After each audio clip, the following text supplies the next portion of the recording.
Salutations, bienvenue pour ce nouveau tour de mentalisme, un tour qui est super ingénieux, qui est très facile à faire, et c'est un tour qui va vous permettre de deviner à chaque fois sur quelle carte le spectateur coupe. On passe directement à la démonstration.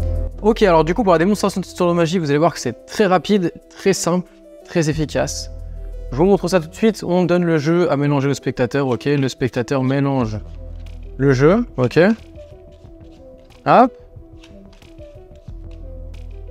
On peut montrer au spectateur que toutes les cartes sont complètement différentes, ok. On n'a pas du tout d'ordre à l'intérieur du jeu. Le spectateur a mélangé le jeu et maintenant je vais lui demander de faire 4 petits paquets avec ce paquet-là. Et en fait de couper vraiment où il le veut. Hop, donc 1, 2, 3 et 4. Alors maintenant pour moi c'est très simple. Étant donné que je fais du mentalisme et que je suis mentaliste, je demande au spectateur, est-ce que tu penses que je suis capable de deviner les cartes sur lesquelles tu as coupé? On est d'accord, c'est impossible, tu viens de mélanger le jeu. Et en plus ça, tu as coupé vraiment de manière complètement aléatoire. C'est impossible pour moi de deviner les cartes sur lesquelles tu as coupé. Pourtant, si je me concentre bien comme ça, je précise que le jeu n'est pas marqué, je me concentre, je sens que cette carte-là, c'est le 10 de pique. Si je me concentre maintenant sur celle-ci, je sais pas pourquoi je demande au spectateur de bien retenir les cartes que je vais donner. Je sens que celle-ci, c'est un valet de trèfle. Je me concentre maintenant sur celle-ci et je sais pas pourquoi je sens directement que c'est un valet de pique. Ok. Et en me concentrant sur la dernière, je dirais que c'est un 4 de pique. Ok. Vous avez retenu toutes les cartes que j'ai dit?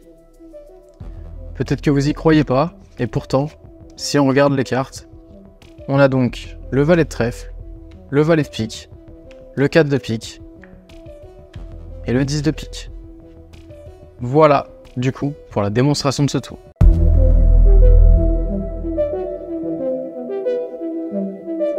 Ok, donc juste avant de passer aux explications, vous pouvez profiter d'une formation qui est offerte, je vous en reparle encore, j'en reparlerai tout le temps, puisque je sais qu'il y a toujours des nouveaux qui viennent sur les vidéos, et peut-être que tu fais partie de ces nouveaux qui n'a toujours pas profité de cette formation offerte que je propose. Tout le monde est ultra satisfait de cette formation, c'est 100% gratuit bien évidemment, c'est 3 tours de magie, ils sont professionnels, ils sont faciles à faire, ils sont super impactants sur le spectateur. Si tu n'en as pas profité, je t'invite très fortement à y aller, c'est le premier lien en description, tu rentres ton email et tu recevras pendant 3 jours ces 3 tours de magie. Il y aura même une petite surprise puisque tu en auras peut-être un petit peu plus. Maintenant, on passe aux explications de ce tour de magie. Vous allez voir que c'est super simple à faire. Et en fait, c'est juste extrêmement ingénieux. Alors peut-être qu'il y en a certains d'entre vous qui ont deviné le truc. Mais en tout cas, c'est vraiment très facile à faire. Et pourtant, pour le spectateur, il ne comprend rien en fait à chaque fois. Donc, premièrement, on donne le jeu à mélanger le spectateur. Le spectateur mélange le jeu. Alors il mélange vraiment le jeu, il n'y a pas de trucage, le spectateur mélange. Ensuite, on va avoir différentes manières de faire. Le spectateur vient de mélanger le jeu. Maintenant, pour moi, soit je présente les cartes au spectateur et je lui dis voilà, est-ce que tu penses que tu as bien mélangé? Et en fait, en lui montrant les cartes, je vais aller regarder quelle est la dernière carte ici. En l'occurrence, là, le 9 de cœur. Ok? Je lui dis voilà, est-ce que tu penses que tu as bien mélangé? Hop, je lui montre les cartes et je vais regarder quelle est la dernière carte. Ici, je vois 9 de cœur. Sinon, je pique la carte qui est en dessous. C'est-à-dire qu'au moment où je tourne le jeu de cette manière, je regarde la carte qui est en dessous. Ensuite, je vais tout simplement remélanger le jeu. Donc là, j'ai retenu la carte qui était en dessous, le 6 de carreau, je retiens dans ma tête. Je mélange le jeu. Et je fais en sorte de mélanger la dernière carte ici, comme ça, ok? Donc je mélange le jeu comme ça à la française et je fais en sorte de faire défiler en dernier, comme ça, la dernière carte, 6 de carreau, ce qui fait que je viens de placer le 6 de carreau au-dessus du jeu. Donc deux techniques.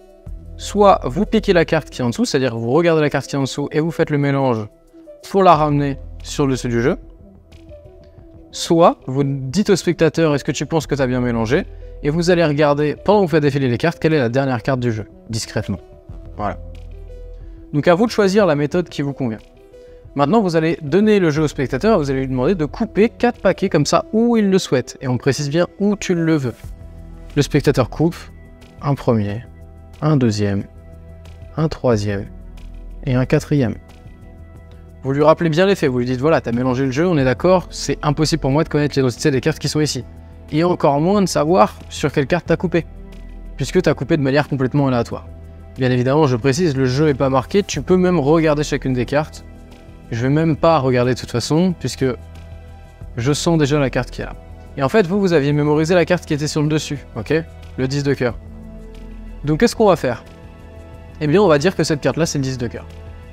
Puisqu'on ne montre pas les cartes tout de suite au spectateur, je dis voilà, je pense que cette carte-là, c'est le 10 de cœur.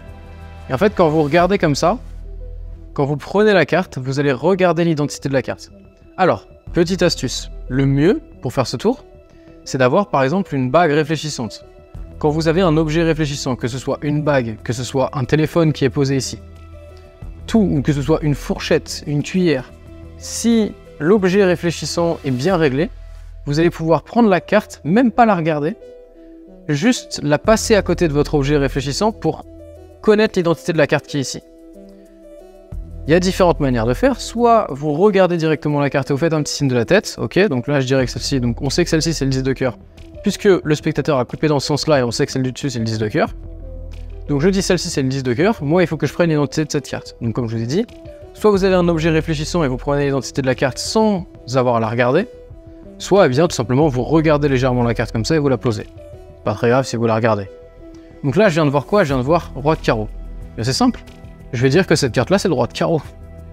Et oui, vous avez compris comment ça marche. Donc je dis que cette carte là, je me concentre, je fais un petit blabla, etc. Je sais pas pourquoi je sens que cette carte là c'est le roi de carreau. Bien évidemment c'est pas le roi de carreau, hein. Ça c'est une nouvelle carte, c'est la dame de cœur. Donc soit j'utilise un objet réfléchissant pour regarder, hop, dame de cœur, ok, je retiens dans ma tête et je dirai dame de cœur pour celle-ci. Soit sinon je la regarde et je la pose, ok. Donc j'avais dame de cœur, du coup je vais dire que celle-ci c'est la dame de cœur, tout simplement. Et en fait je fais ça de manière inversée. Et là je vois, je prends la carte, je vois 5 de trèfle. Et bien je vais tout simplement dire que celle-ci c'est le 5 de trèfle. Sauf que je sais que celle-ci c'est le 10 de cœur, mais j'ai dit 10 de cœur ici. Hop là. Et je prends, et là j'ai même pas besoin de regarder. Je prends et je ne regarde même pas, je pose. Donc là je sais que j'ai toutes mes cartes. Bien, c'est très simple. Bien évidemment avant de donner les cartes comme ça, vous demandez à votre spectateur de bien retenir les cartes que vous lui avez dit. Ensuite, vous faites défiler les cartes de cette manière et vous pouvez montrer, eh bien, roi de carreau, dame de cœur, 5 de trèfle, 10 de cœur, que vous aviez deviné toutes les cartes qui étaient sur lesquelles il avait coupé. Voilà, du coup pour les explications de ce tour qui est super facile à faire, que vous pouvez refaire tout de suite maintenant, là vous avez quelqu'un avec vous, vous avez un spectateur, vous pouvez instantanément le refaire et voir eh bien l'impact que ce tour il aura sur vos spectateurs. J'espère que ça vous aura plu. Si vous voulez aller plus loin, eh bien vous avez des programmes de formation qui sont avancés, comme par exemple le Magic Pack. Vous êtes plus de 1600 à avoir commandé le Magic Pack, plus de 1600 à être dans l'espace membre. C'est un programme de formation qui est voué à évoluer, puisque je vais rajouter des tours, puisque je vais le mettre à jour. Et vous avez accès gratuitement à tout ça quand vous êtes membre du Magic Pack. Donc je vous invite très fortement à regarder les liens qui sont en description et à voir si jamais ça vous plaît. Voilà, quant à moi je vous dis à très bientôt pour un prochain tour de magie. Salut à vous!